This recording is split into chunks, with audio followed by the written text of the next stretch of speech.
അനുരാജെ ഇവിടെ വരും. ഈ പേപ്പർ ഞാൻ പറയുമ്പോൾ മഹാന്മാരുടെ കയ്യിലും മഹിതയുടെ കൊണ്ട് കൊടുക്കണം കേട്ടോ.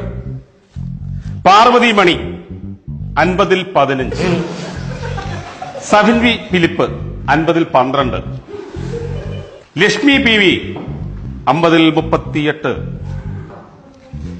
ഐശ്വര്യ ടി ജെ 50-ൽ 41, നിഖിൽ ബാബു 50-ൽ 9.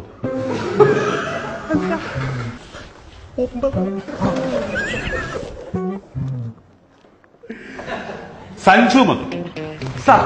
ആ എന്താ സുന്ദരൻ പോക്കറ്റ് കൈയൊക്കെ ഇട്ട് അച്ഛൻ ഗൾഫിലെ സാർ. അതുകൊണ്ട് അച്ഛൻ തിരിച്ചു പോകുമ്പോ നീയും കയറിപ്പോയിക്കണം. 50-ൽ 8 മാർക്ക്. പാച്ചാ നടക്കും. വർഗീസ് കെ ജോർജ് 50-ൽ 20, ജോർജ് കെ ജോർജ് 50-ൽ 9,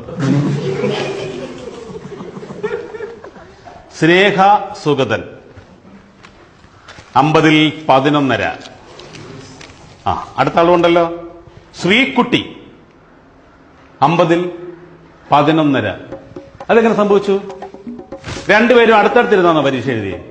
ആ മിടുക്കികൾ. അതിന് കോപ്പിയടി എന്ന് പറയും. ഇതാണ് ഇതും കൊടുത്താട്ടെ തരുന്നുണ്ട്.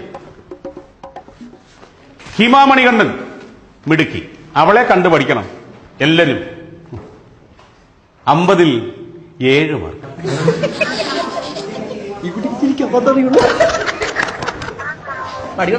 അഞ്ജു കെ സാജൻ എങ്ങനെ? എന്തായാലും കണക്കാടൂ, നിനക്ക് പറ്റിയ പേര് അത് തന്നെ. 50-ൽ 9 മാർക്കുണ്ട്.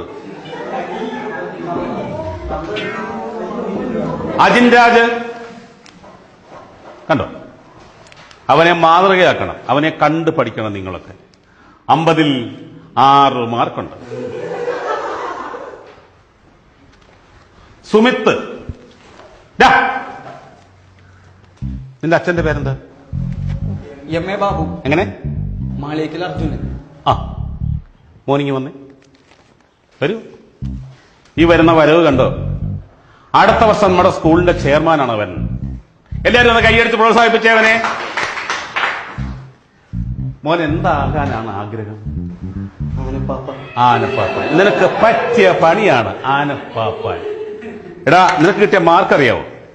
50-ൽ 49 മാർക്ക് ഇല്ല, അര മാർക്ക്. ഈ അര മാർക്ക് എങ്ങനെ കിട്ടിയെന്ന്